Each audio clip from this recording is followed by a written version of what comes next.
едно со Фани бевме повикани на конференција за млади во Рим, како што ги виде сега оваа во Будимпешта.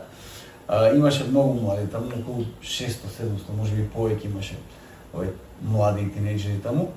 И имаше работилници, имаше евангелизација, концерт, таму во живо го слушавме. Ако знаете кој е тоа Мантел Джордан, ако не го знаете по име, сигурно сте ја слушнали неговата песна This is how we do it, тој фраер, таму имаше концерт, беше многу интересно, иначе тој сега е христијанин, имаше прекрасен бенд и како да кажем, беше навистина одлично концерт, имаше на една од тие улици каде што никогаш не се затвара сообраќајот, ама некако римските власти таму дозволиле се затвори сообраќајот на таа улица за специјално тој концерт, на плажата беше. Беше неверојатно искуство. И со Фани прекрасно си поминавме таму.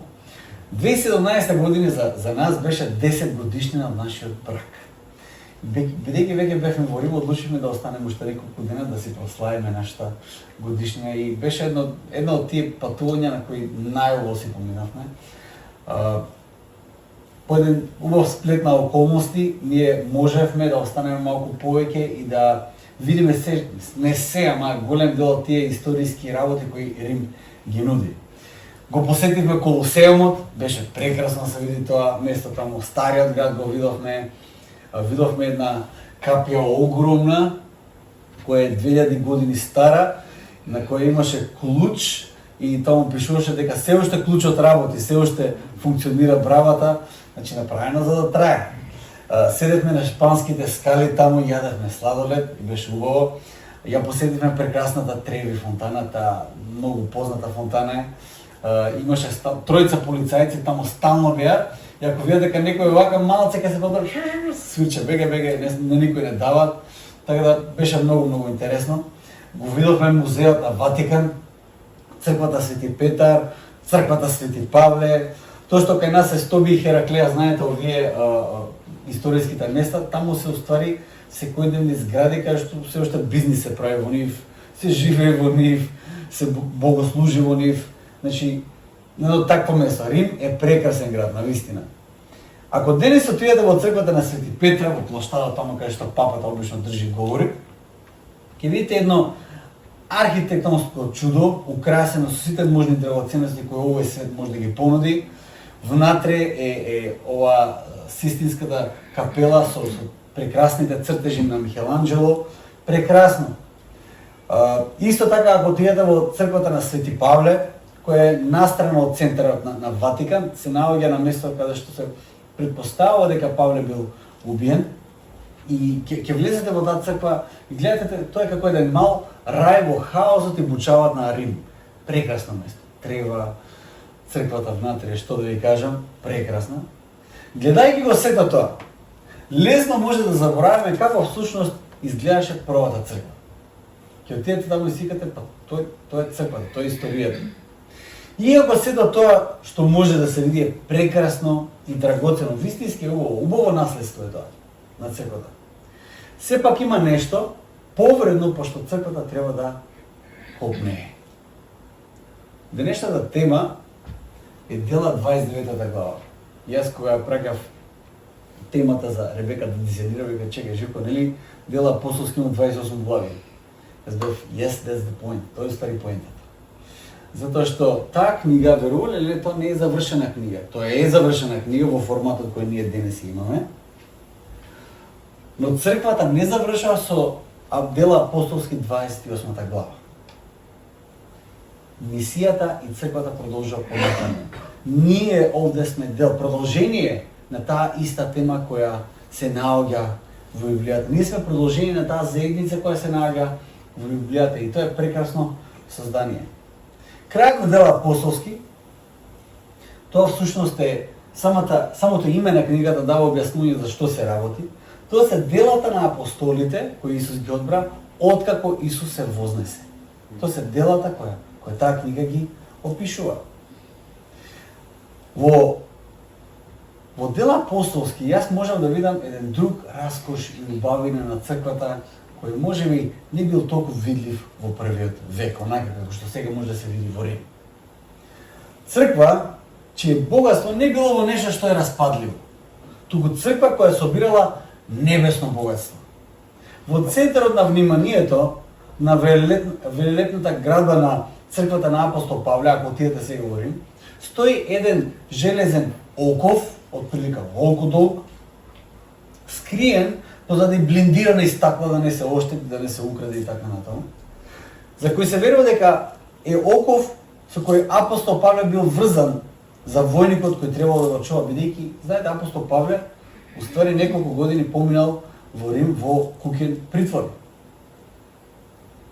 Во дела 28 глава, на крајот на дела апостолски, е опишано тоа. Вика вака, штом стигнахме во Рим, значи апостол Павле од Ерусалим, каде што е заровен, неколку години поминува таму во затвор, се објаснува се и така натаму, и гледа дека нема да го ослободат и како римски граѓани го има тоа право да се појави пред Цезарот. И тој го бара тоа право, и бидејќи му се дозволува тоа право, на него му даваат, сега, во денешно време, полициската работа е малце подруга. Во тогашно време, ако си војник или полицаец на Рим, сега вака. Значи, на овој човек треба да биде во куќен притвор и треба да патува во Рим. Што значи тоа? Тоа значи дека врзуваш еден железен оков, од прилика 50 сантима долг, го врзуваш него за тебе и така тој е во притвор, во куќен притвор. Фактички ти си во притвор, ама нели, ти си војник. И така патуваат до Рим. Има бродолом, има све, има на Малта завршуваат, од Малта одат во Италија, па се качуваат нагоре и одат во Рим. И или вака, дела апостолски 28:16 вели вака. Штом стигнавме во Рим, на Павле му беше допуштено да живее одделно, но под стража на еден војник. И така се живеа среќно неколку години. Еве го апостол Павле во домашен притвор, чекајќи ја средбата со Цезарот кој трае неколку години. Значи додека дојде Цезарот се ослободи распоредот, на тебе ти дојде редот, треба неколку години да поминат. Тој се наоѓа под Кирија, во окови врзан за римски војник, под истрага е цело време, отфрлен од голем дел од својот народ, бидејќи тој обвинет не од римјаните, туку од евреите, затоа што ја предал својата вера. Павле седи во Рим и како што завршува записот на дела апостолски, можеме да видиме во каква состојба тој се наоѓа. Последните два стиха од книгата гласат вака.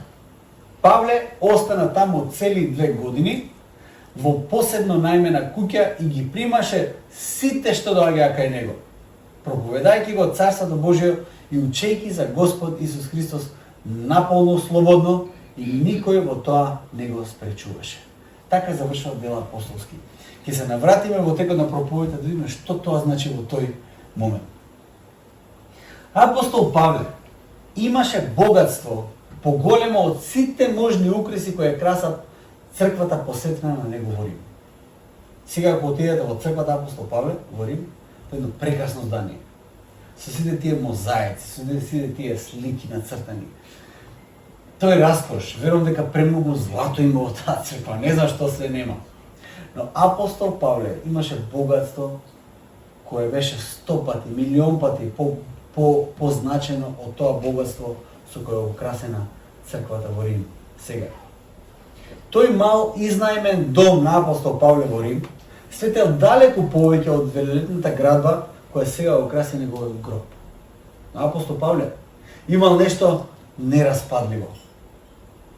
Наследство кое доколку црквата го живее денес, ќе свети исто толку колку и апостол Павле во први век, без разлика на тоа каде се наоѓа црквата, во какви околности се наоѓа црквата, таа ќе ја води Божјата мисија на земјата.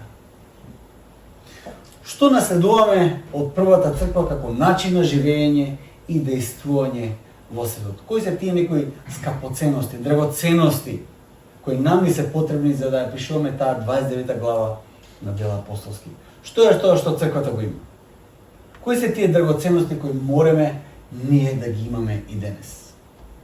Првата работа која црквата ја има, и тоа во последните неколку недели го зборувам цело време, да не го забораваме, тоа е силата од духот.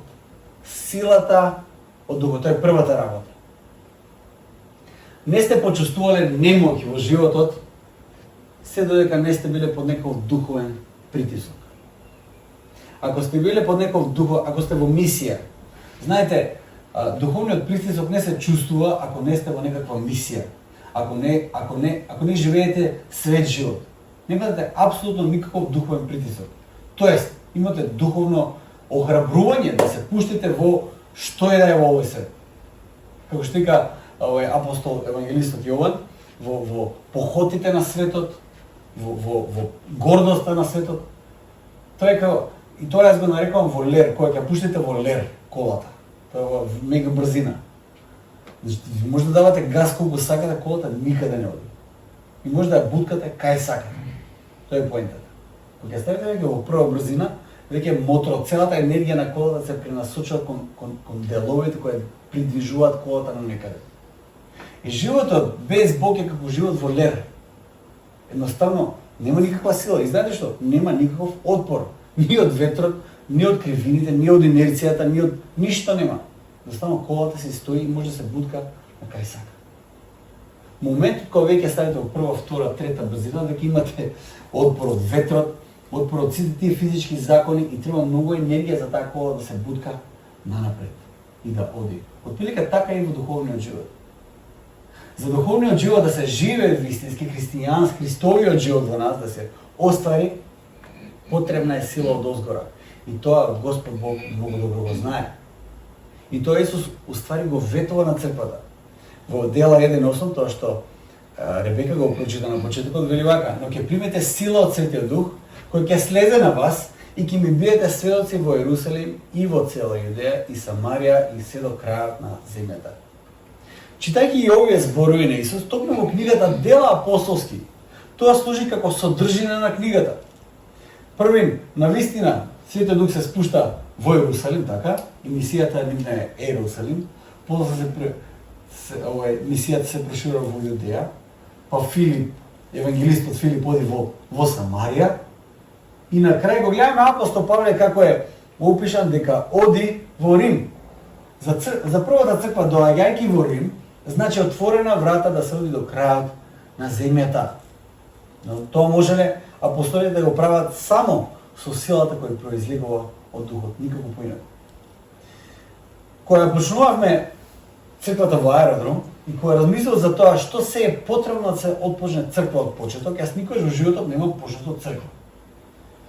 Сум бил дел од проекти како пишување песни или не знам што све не. Сум бил на Бостан, кога се бере Бостан, да се наполни 10 тони Бостан во приколици. Тоа сум го правил, тоа знам како се прави. Одиш таму, брутална сила, брутал форс, што викаме, го работиш тоа и тоа е тоа. Сум бил од многу проекти до сега, но да се почне црква, никош во животот тоа не сум го правил. И не знам што треба да се, како да се почне црква. На кој начин? Кажеш, почнуваме црква и што? Што се случува? Како да се почне? Искрено да ви кажам, бев преплавен од сите можни детали кои ми беа во главата и детали кои ги пишав. И работи кои треба да се случат и да се поклопат или напор кој треба да се вложи. Бев преплавен. Во тие први денови Бог му учеше многу. Јас сакав да имаме убава зграда. И знаете ли што? Почнав да се молам за оваа црква која не е доградена тука, оваа, не знам дали е, не знаете, дотинек со тоа. И се молев, Господи, дај ни оваа црква. И мојата молитва беше вака: Господи, дај ни оваа зграда, оваа црква. Ако не даеш таа, дај ни подобро. Така беше мојата молитва. И се молев цела година, секој ден за таа работа. И секогаш кога поминав, се молев, Господи, дај ни оваа зграда. За еднаш, во една од моите молитви, онека да го почувствувам Божиот глас како ми ги води мислите, кој вика и ми рече вака: знаеш што, може да имаш оваа зграда и поубава, ама ако нема луѓе, нема црква. Затоа што црквата не е зграда. Каква сака никај. Црквата се луѓето. Може да имаш таа зграда. Јас верувам во Божјата сфера, во Божјата природа, тој немал проблем да ни даде зграда. Но ако нема луѓе, нема црква. Божјиот поглед беше насочен кон едно друго богатство и кон една друга слава на црквата. Она невидливото за мене на почетокот, потоа сакаше Бог моето срце и поглед да ги насочи кон она невидливо богатство кое црквата го има. Да ја видам славата на неговата црква, она вистинската слава која произлегува од Духот. Така ме раководеше Господ. Размислувајќи така, на вистина, црквената зграда и сите потребни нешта стана последниот дел од работата. да ви кажем искрено, најлесниот дел од работата. Оне потешкиот дел од работата беше Господ преку Духот да ги досегне срцата на луѓето и од тука да почне да се раѓа една нова локална заедница, едно ново локално семејство. Тоа беше потешката работа. И знаете ли што? Се уште не знам, немам формула како се прави тоа. Затоа што Господ ја води црквата. Господ ја почнува црквата, не Живко. Живко е Божи слуга кој работи на неговата нива. Точка. Целата слава, целата иницијатива почнува од Бог и завршува со Бог. Во секој аспект, таа мисија за локална црква ме надмина мене и сите мои ресурси од старт. Видо викам, за ова да се почне, јас не сум доволен, јас не можам тоа да го направам. Не можев да разберам на кој начин јас ќе ги досегнам луѓето или на кој начин ќе се не знам, ќе се случат некои работи. Едноставно морам да признам дека пред Бог дека јас сум немоќен да го направам тоа. Но Бог ме охрабри на тој начин што разбрав дека доколку визијата е црква, тогаш таа и треба да ме надмине мене и сите мои ресурси. Бидејќи ако јас можам оваа визија да исполнам со мене и со моите ресурси, тоа што не е визија од Бог. Тоа е моја добра идеја, ама не визија од Бог. Во контекст на апостол Павле, тој е прикажан во куќен притвор. Во некој мало сопче во големиот Рим, како проповеда за Божјото царство секој ден, и тој никој не одвракаше, никој не одбиваше, сите беа добродојни кај него. Луѓето доаѓаа секој ден кај него, а тој во слобода го проповедаше евангелието. Во моите аспекти мојата молитва беше до Бог беше слична како да се случи нешто како ова на апостол Павле. Да ги донесе сите оние кои го бараат него. Да ги донесе. На Бог нема е важна состојбата во која се наоѓаш. Тој во секој момент и аспект може да те искористи само доколку ти си спремен да го споделиш евангелието. Јас бев спремен да проповедам. Јас бев спремен да водам црква. Господ тоа го искористи. Точка. Од прилика тука завршува приказна. Тоа е првото наследство на првата црква, а тоа е силата од Духот. Се подпираме на силата од Духот затоа што ние не сме доволни. Никој од нас не е доволен. Силата од Духот. Јас повторно ќе ја повторам таа реченица што ја кажав минатиот пат. Христијанскиот живот не е тежок живот, тој е невозможен живот. Реално невозможен живот. Потребно ни е сила од Духот да го живееме тој живот. Второто наследство кое црквата го има, го јас навистина сакам ние, и знаете ли што? Тоа второ наследство сега ќе го кажам. Тоа е како што викаат американците game changer. Тоа менува играта од суштинскија менува игра. Значи, ако тоа го веруваме, ако ние така го поставиме нашиот живот се менува од корен. Второто наследство на црквата е следно. Апостолите живееа на тој начин на кој Исус имаше сета власт на небото и на земјата.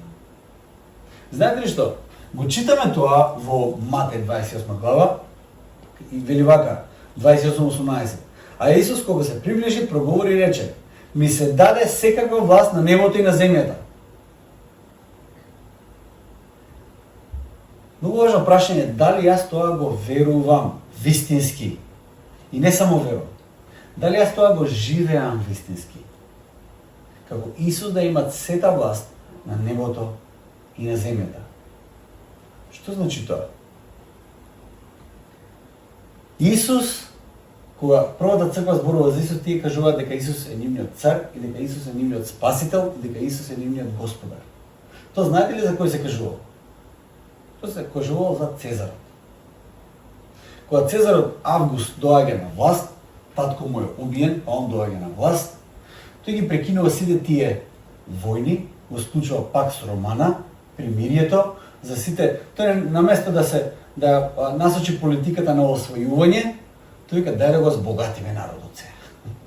Не мора повеќе да се шириме.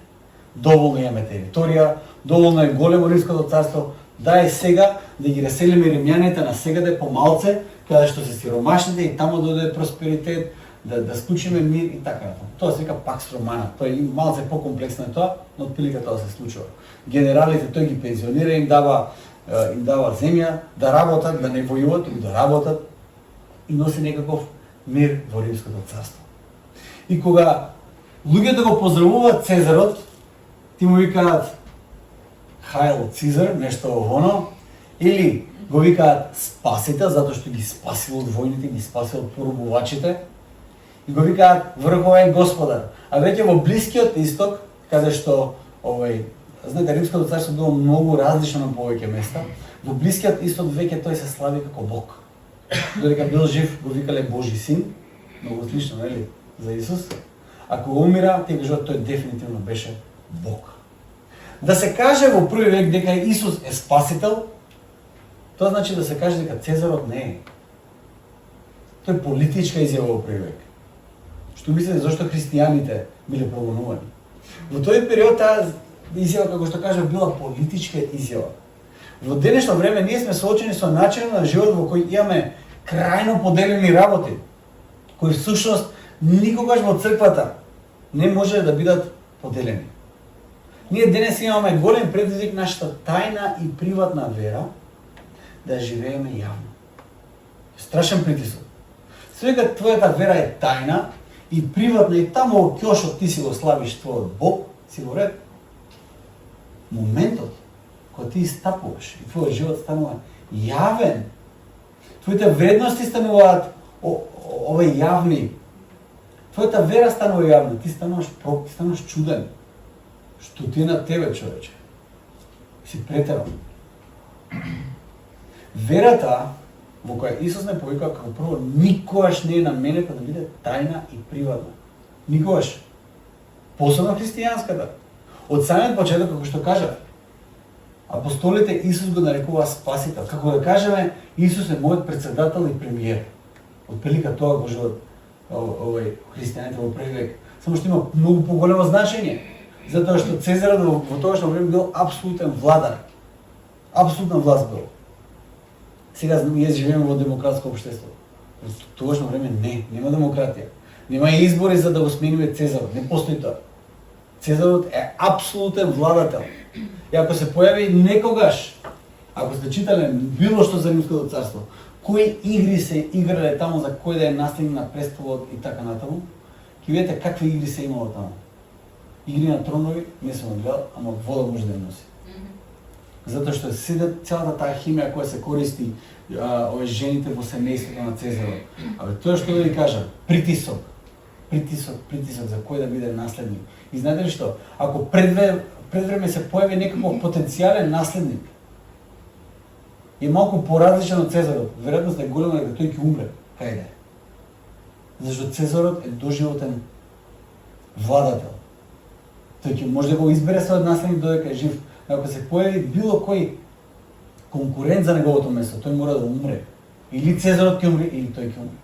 Во тој момент, кога црквата вика Исус е мојот спасител и владател, тоа е некој начин предизвикување на централната и апсолутна власт во тој момент.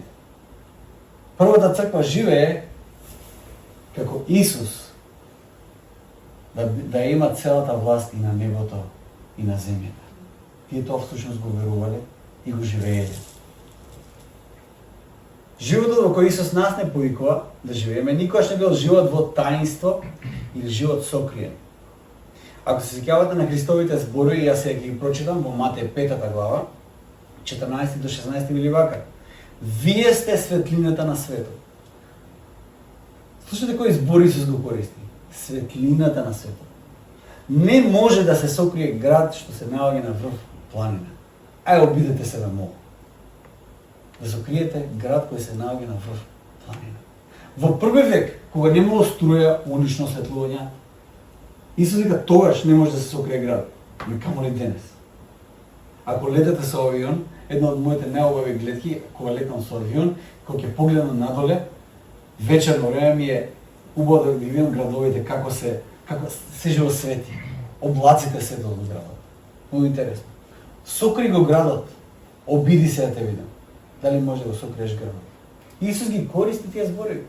Вели, ниту пак светило се пали и става под поклопец, туку на светли и им свети на сите во куќата. така треба да свети пред луѓето и вашата светлина, за да ги видат вашите добри дела и да го прослават вашиот Отец Небесен. Јас ќе го парафразирам тоа што Исус сака да го каже. Ако луѓето не ги видат вашите добри дела и не сватат дека вие сте Христови, прашањето е дали воопшто свети. Пошто како што Исус ја поставила тезата е вели вака, не е можно како прво да се сокрие град, не може да се сокрие, да не се види неговата светлина. И втора работа, нелогично е и невозможно е да се запали свеќе да се стави под поклопа. Што се случува тогаш? Кога ќе оснема кислородот, што се случува? Свеќата се гаси. Не е можно да не свети. Ако не светите, тогаш не светите.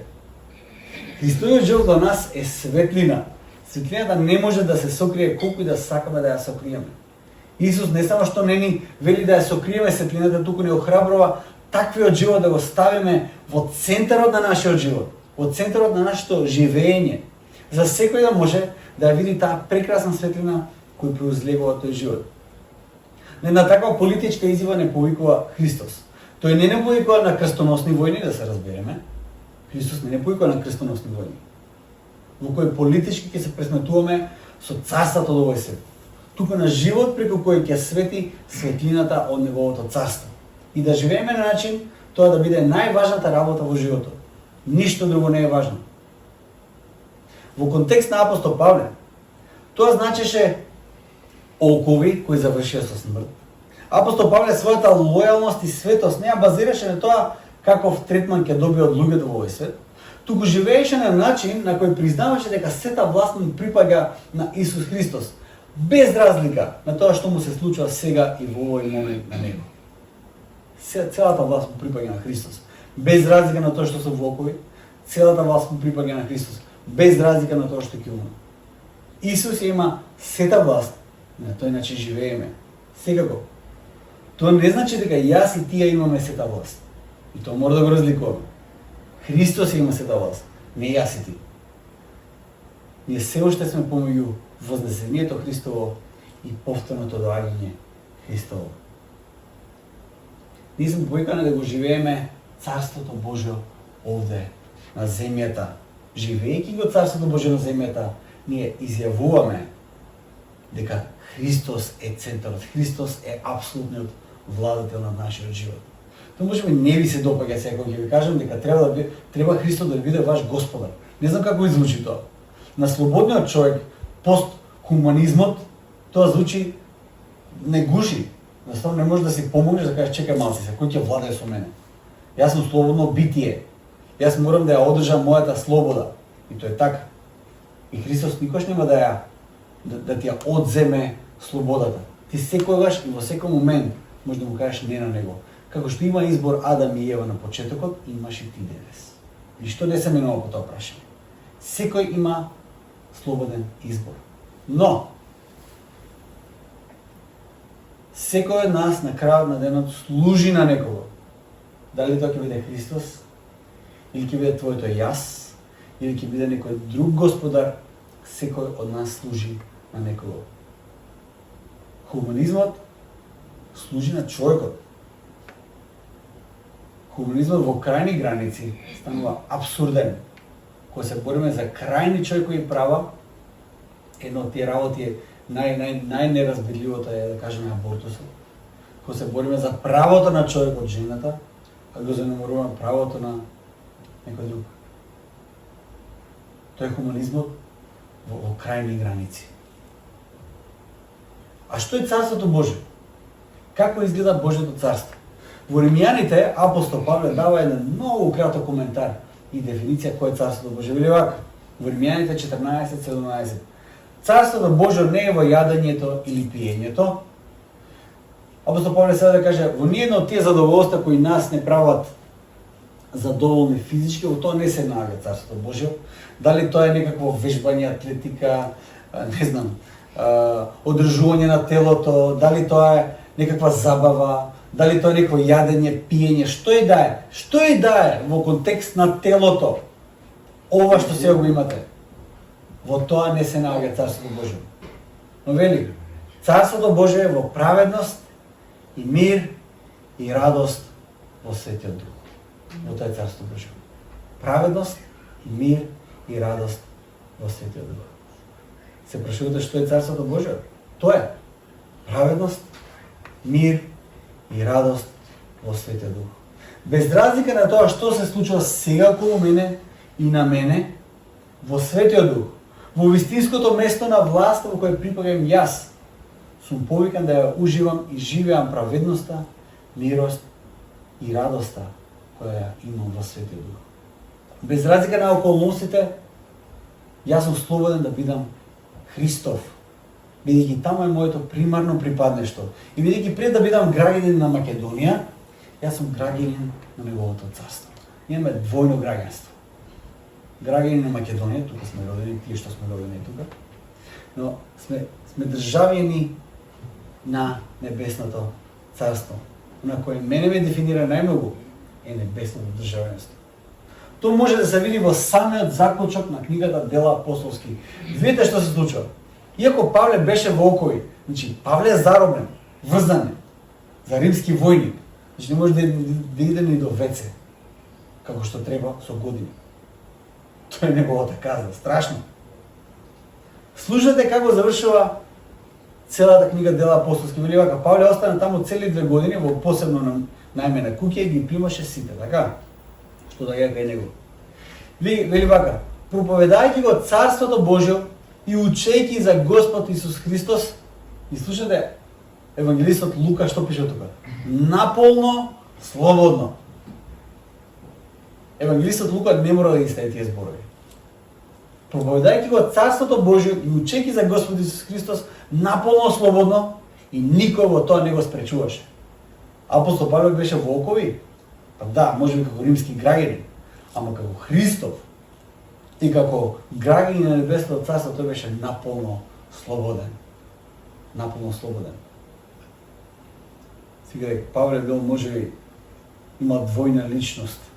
Не, апостол Павле бил среќен и радосен што може да послужи таму. И знаете ли што?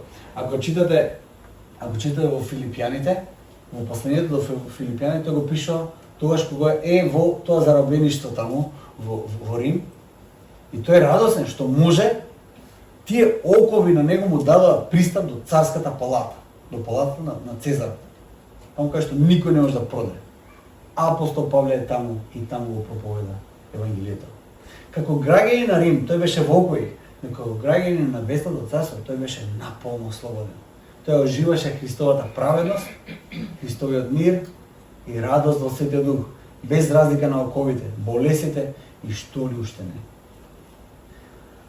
Од што зависи нашата праведност? Од што зависи нашиот мир?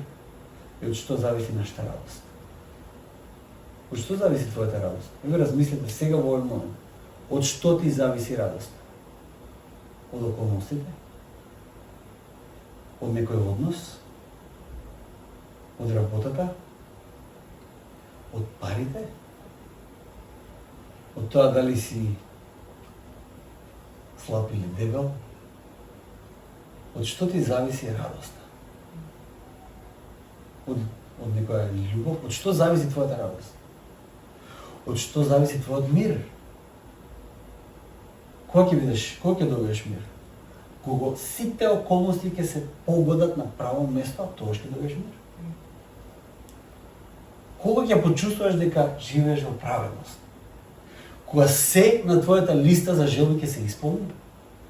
Тогаш ќе кажеш, добро, сега веќе светот е праведен. Тогаш? Од што зависи праведноста, мирот и радоста?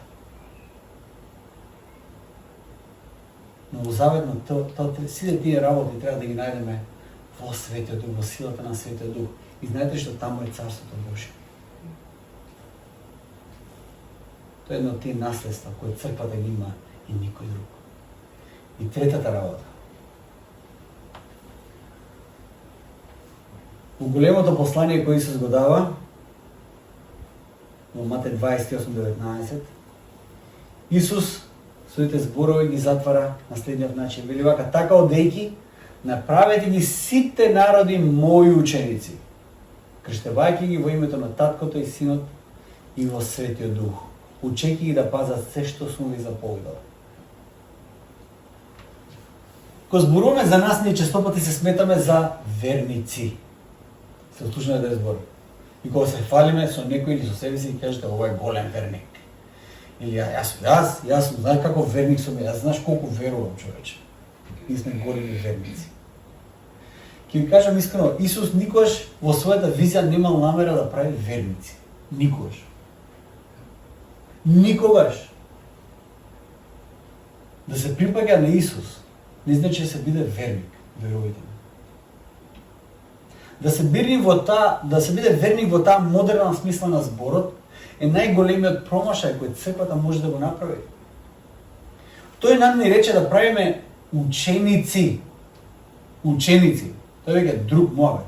Тотално друг муавет. Зборот преку кој можем најдобро да го разбереме Исус кој вика да правиме ученици и во кој тај нас не повикува е зборот халфа или чирак. Во првиот век тоа значи ученик. Посебно во контекстот каде што е Исус, каде што го викале рабин. Знаете ли што значи рабин во први век? Рабин или учител преведено на нашо значи човек кој ги бира тие млади кои ќе го следат и тие го следат во се. Тој не им дава само знање да им кажува дефиниции, слушај 1 + 1 да повтори, 1 + 1. Добро, ти си мој ученик. Не. Еден од тие благослови кои ги имале за учениците во тогашно време гласи на следен начин: прашината од твојот рабин нека падне врз тебе. Тоа се подразбира дека ти го следиш твојот рабин или учител чекор по чекор, кај и да оди, што и да прави, како и да се облекува, како и да се однесува, што и да зборува, ти го имитираш него. Тоа значи да си чирак. Кој Исус не повикува од сите народи да направиме негови ученици, тој го користи тој збор што го вклучува и аспектот на калфа. Или некој што наблюдува и повторува за да може да разбере и да научи и како конечна цел да стане некој за кој се труди сето тоа време. Треба да станеш некој. Се сеќавам еден мој браточет кој наместо средна школа одлучи да стане калфа и да биде дреар. Знаете што е дреар? Има една огромна машина преку која се прават завртки, навртки, се обработува металот. Огромна машина, да повеќе тони тежи. И отиде таму. Јас знам дека он почна таму со правење кафе. Тоа отиде таму, кафето му го вараше и на дреарот, на мајсторот и го гледа, го посмата цело време и почнал обична завртка до комплексни работи правеше. Но тоа учење траеше што години и за години за он да го научи тоа. Од прилика за таков ученик Исус нас не повикува да бидеме. Да се биде ученик значи да се следи Исус. Да се биде верник во најголема мера не значи ништо. Да веруваш пасивно не те кошта ништо. Јас само верувам, јас сум верник. Но да се биде следбеник, тогаш го разбира што Исус го кажува. Кој сака да ме следи, ќе се одрече од себе си, ќе го земе својот крст и ќе ме следи. Секогаш има нешто што ќе треба да умре кај тебе за да го следиш Исус. Не е лесна работа тоа. Да се биде Христов ученик, значи да се биде поучлив. Тоа значи дека твоето учење, твоето разбирање, твоето оформување никогаш не завршува тука. Да учиш и да практикуваш. Да се биде Христов ученик не значи само да исповедаш одредени гледишта или уверувања, туку да ги примениш тие гледишта и уверувања кои во конечност ќе навлезат во твојот целокупен живот. Тоа значи да се биде ученик. Во модерното разбирање, ние можеме цел живот да бидеме христијани, но никогаш не мора да станеме ученици. Тоа е во модерното разбирање. Јас сум христијанин, ама никогаш не мора да бидеш ученик. И кога ќе ни текне дека во небото се ќе ни биде јасно, значи и таму не мора да бидеме ученици. Цел живот може да си го поминеме христијани, со надеж дека ни во небото нема да бидеме ученици, зашто таму се ќе ни е јасно, нели? Исус не повикува на тоа.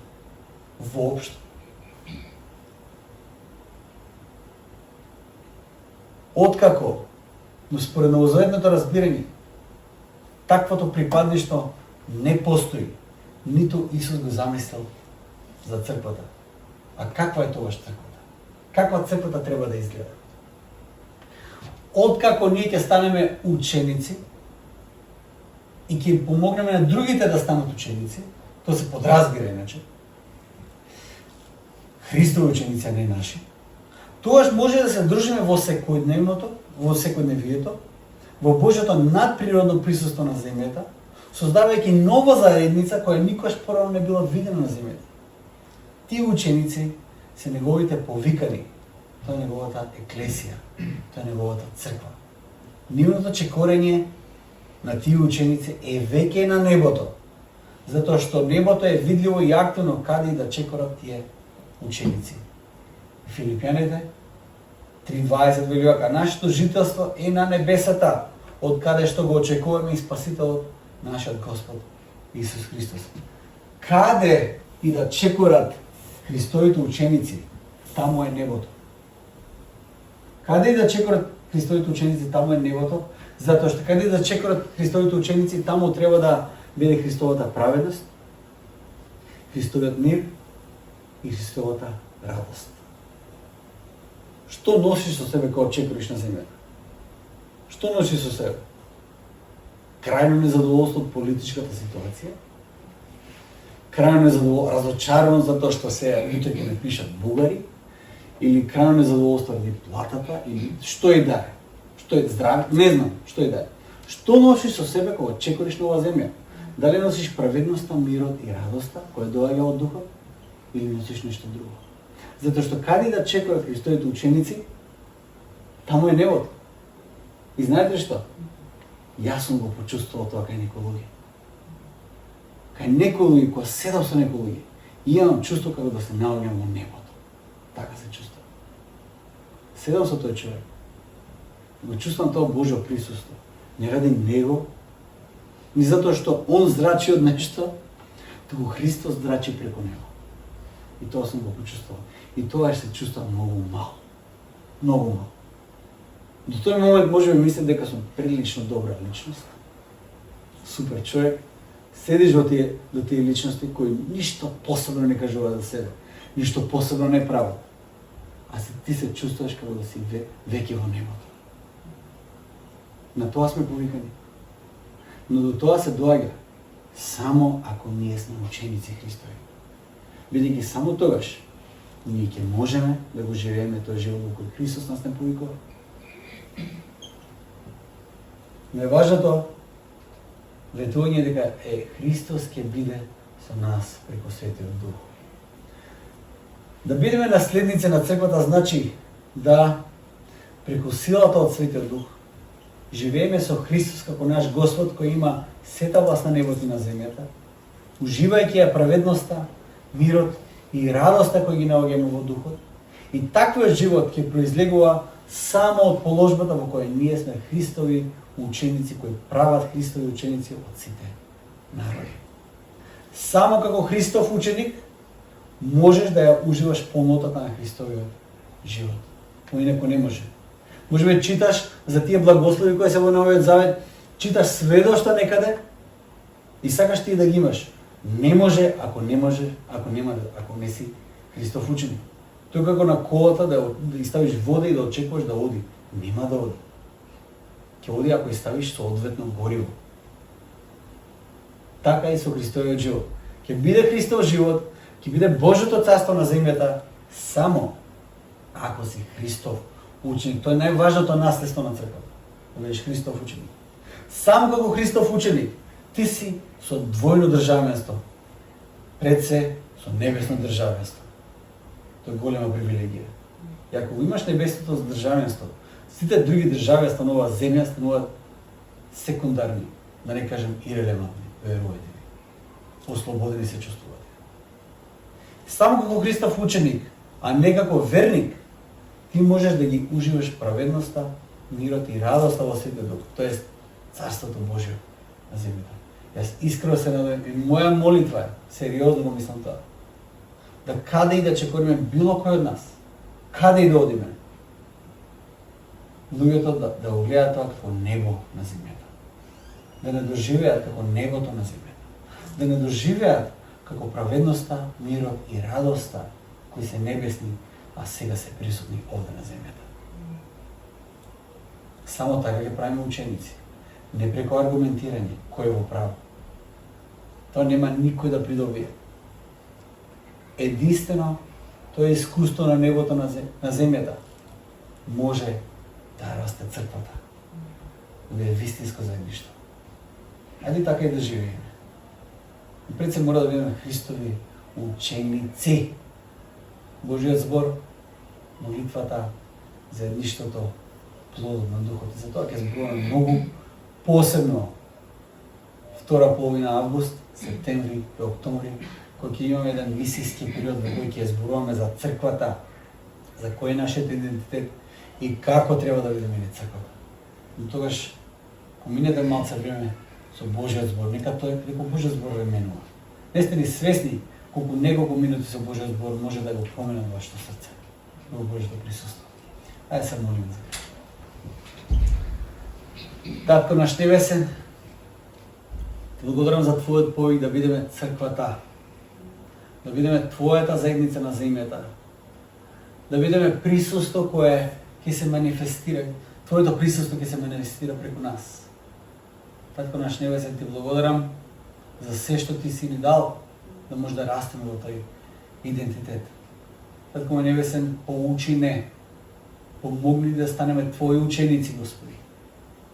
Да уживаме со Твојот збор, да уживаме во Твоето присуство, онаму каде што вистински се менува нашето срце.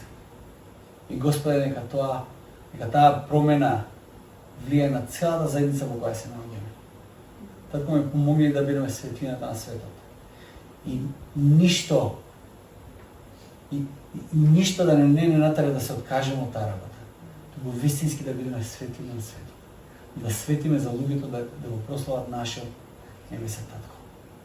Се оставаме во Твоите раце, Господи, биди со нас и благослови нас со Твоето присуство.